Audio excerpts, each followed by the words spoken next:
had pets instead of kids. There you go. Yeah. How many of you have ever served a customer? And how many of you have ever been a customer? Well, if you've answered yes to any of these questions, I'm fixing to speak your language. One very last important question. How many of you could use an extra $250,000 in your pocket? Well, I believe that great customer service is the foundation of creating happy customers, referrals, and repeat business, which is a direct correlation to the bottom line. The ultimate reward, increased sales. Now, I believe, I know, you listen to what I have to say today, and you can pocket an extra $250,000. I know because it worked for me. See, my resume was filled with a lot of experience and things I really did not like doing. So I took the time to figure out what really made my heart sing, and realized my greatest passions were critters and being of service to others. So I stayed true to those passions, and I worked my tail off to become a very savvy pet nutritionist, dog trainer, and doggy drug rep. And those passions, they turned into profits. My name is Donna Fuller, and I'm a critter and customer care connoisseur, and it is my passion to help pets and people thrive. Now, when I say the word thrive, I'm talking about a state of well-being. Thriving pet is well-trained. They feel safe and secure. And instead of the stress of living with a crazy puppy for 2 to 3 years, the pet quickly becomes a trusted family member. The thriving person feels successful as they grow, flourish, and prosper.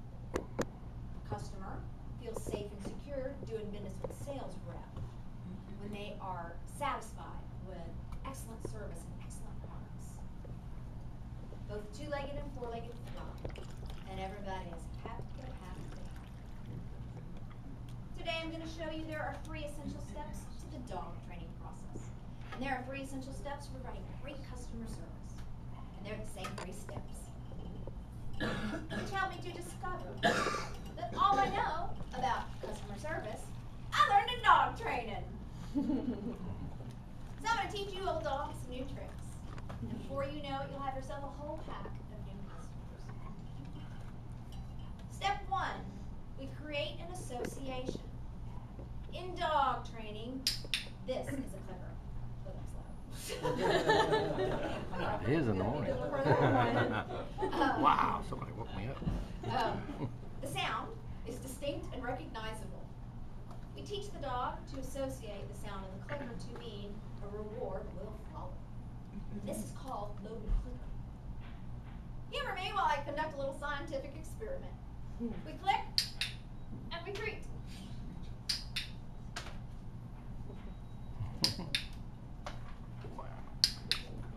You guys are already clicker trained.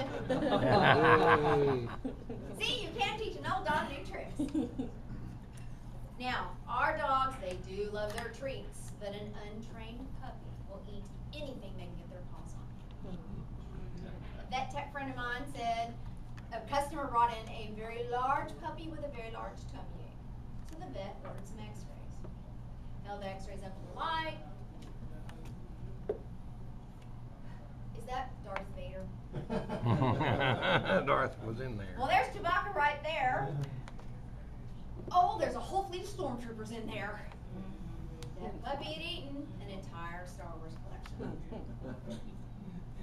So load the clicker means we teach the dog to associate the sound of the clicker to mean a reward will follow. Step 1, we're creating an association. As a sales rep in the world of customer service, my goal is to create an association with my customers. I created a brand that, like the sound of the clicker, is distinct and recognizable. I've become the clicker. See, I was raised on a farm and I live in a barn, but I ain't no dummy. When I bought my boots and my blingy belt, I had a strategy. See, I'm in a competitive field and I have to stand out. And I knew they might not remember my name, but they're going to remember the belt. Distinct and recognizable. The gatekeeper. They're kind of like the guard dog of the association.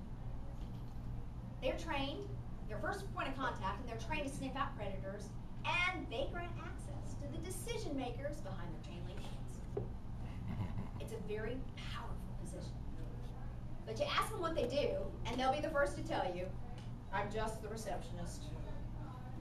So I treat them with respect, and I show genuine interest in their lives and in their pets. You ask them about their pets, and they will whip out that cell phone like a gunslinger. Oh, it's so cute. See, the bottom line is, I want that gatekeeper to associate me with someone who showed them respect and genuine interest in their lives over someone who blew right past them, treated them like they were just the receptionist. Now, after I visit with the gatekeeper, then I establish my own credibility. So let me tell you a funny story about when I was selling pet food. I got my dog food lined up on my table, and I'm talking about it, and I've got my bowl here, and this pet parent comes up to me, and he said, well, what's that? I said, well, this is what it looks like. This is the food. I said, this is for taste testing purposes. So he did. Tipped that thing back like he was drinking the sugar milk out of a cereal bowl. Not me. Well, he about gave his 80-year-old mother a heart attack. Puts it down, and he said, if it's good enough for me, it's good enough for my dog. He picked up the biggest bag and he walked to the checkout. So, stories like that will tell you a couple of things. One, pets are my passion. Two, I'm selling pet food, so I kind of know what I'm talking about. I've got some credibility.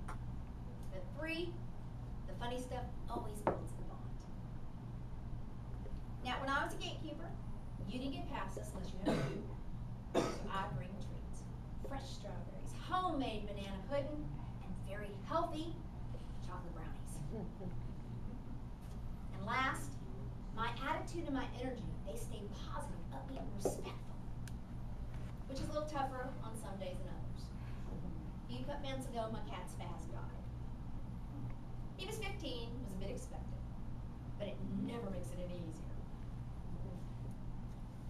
But my week was going to be just crazy. He died on a Monday, and oh my gosh. And all I wanted to do was curl up into the fetal position and cry. But instead, I strapped on my boots, my belt, and my smile, and I went to work. Now, at the end of every day, I got in my truck, and I was like, oh, basket case. But my customers never suspected a thing, because I kept my attitude and my energy positive, upbeat, and respectful. So, step one, we're creating an association. That is my brand, that like the sound of the clicker is distinct and recognizable. Step two, we prompt and reward a desired behavior with positive reinforcement. In dog training, we also offer positive reinforcement, something the dog wants to increase a desired behavior. So this is the sequence of training. You give the command. You mark the correct behavior with one click. And immediately follow up with a reward, petting, praise, or a treat.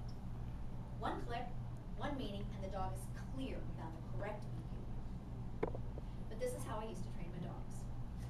No! No! Get down! Take a dog! Anybody else use those same training methods? Yeah. Kids Telling a too. dog no is like telling a teenager no. It goes in one ear and right out the other. When I stopped saying no all the time, my dogs and my husband started listening. Now, instead of saying no all the time, I'll let you use my favorite command word. Chill! I'll say it again. Chill! On the count of three, can you all say it with me? Sure. 1, 2, 3. Chill. Good boy! Good girl! Good boy! Good boy! Everybody want to know I'm standing here. Yeah, there we go. Make sure I cover everyone. Good boy! I love a treat. Now, in one of my dog training classes, I had this very kind, respectful Hispanic gentleman named Hector. So, I'm teaching the class. This is the hand signal for down. You keep your command words simple, one syllable, and you pick a word that you don't use all the time, so you don't want to confuse the dog. down, lay, chill. And the minute the dog's body hits the floor, you click and you treat. So I'm going around the room, person to person, student to student, and I'm checking their sequence and I'm checking their timing, and I get around to Hector. And I said, all right, Hector, show me what you got. He said, watch this, Miss Donna. Drive by! So, well, I hope you don't have to use that very often. So, step 2, we prompt and reward a desired behavior with positive reinforcement. Now, in the world of customer service, instead of a command, there's a pitch. This is my pitch about portion sizes when I was selling pet food. You want to measure your pet's food with one of these, a household measuring cup. You never, ever, ever want to use, oops, I'm sorry. It's big, it's big. One of these. Very well, one of these. And you need to be very, very careful when you're using one of these. See, I've eyeballed this before and I thought, yeah, that looks about right. Only to find out this purposely unmarked scooper holds 3 cups of food. For my 30-pound dog, that is 3 days worth of food. It's very, very deceiving. You see, I've maintained a 55-pound weight loss for 6 years. I weigh and measure all my food. And it wasn't until I started weighing and measuring that I realized my portion sizes were 4 to 5 times greater than they were supposed to be. Well, so was my butt. There's a direct correlation. Eyeballing portions leads to overfeeding, which leads to weight gain and will cost you money. My customers, they got my point. You feed high quality food and you feed the right amount. The minute they bought that bag of dog food, I said, good girl! And I gave them a free sandwich. You see, I rewarded the desired behavior. And they became loyal, satisfied customers, which is a direct correlation to that bottom line. The ultimate reward, increased sales. So step 2, we prompt and reward a desired behavior with positive reinforcement. Step 3, we stay consistent because pets and people thrive on consistency. It provides order, clarity, it builds trust, and it makes everyone feel secure. So let's talk about consistency found in dog training. You don't have to carry around a clicker for the rest of your life to get your dog to behave. Clickers are used during training until we know for sure that the dog is clear about the correct behavior. And then we fade the clicker. One second. But the long-term effects and the long-term recall are very, very impressive. Now we want the dog to continue to obey the commands. So this is what we do. You say the command word once to get the result, and immediately follow up with a reward, petting, praise, or a treat. You reinforce the desired behavior, and the dog is clear about that correct behavior. But this is how I used to train my dogs. Sit! Sit! I said sit! Sit! Sit! My dog looked at me and went,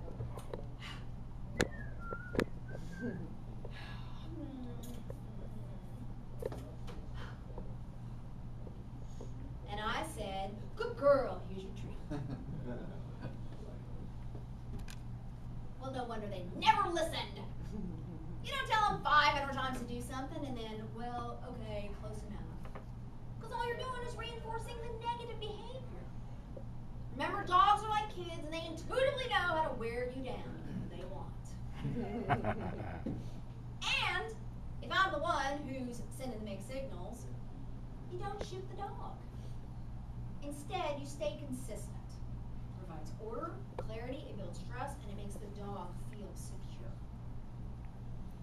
Now, in the world of customer service, I'm trying to build trust in my customers. I want them to feel secure doing business with me. So I suit up and I show up on a regular basis. I take ownership in their practice needs, and I bend over backwards trying to solve their problems. I provide valuable information. I'm an advocate for quality products. And And I'll give you honest product feedback from all my test dummies that are at home. And then I follow up with rewards, handwritten thank you cards, and homemade nanner pudding. See, I follow up with rewards because you know what they say, the fortune's in the follow-up.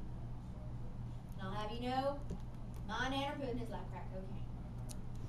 A very sweet return on investment. As a drug rep, I increased sales by 300% in 1 year. Selling dog food, 170%.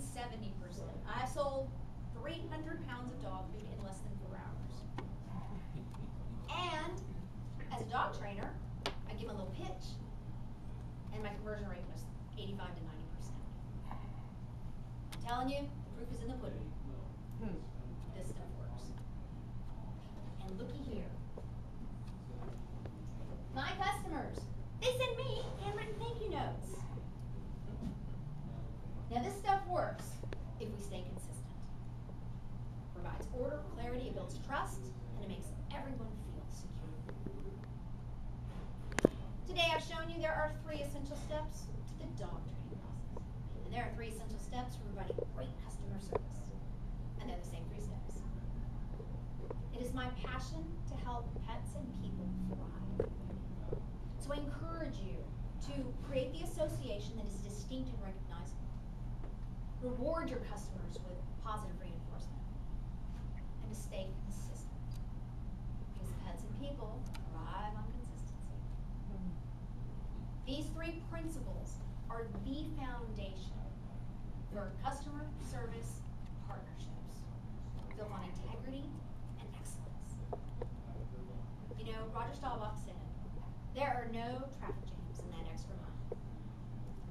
Go the extra mile. Build their trust. Make your customers feel secure doing business with you. And you will secure their business. I appreciate you allowing me to be of service to your club today. Thank you. Oh, absolutely.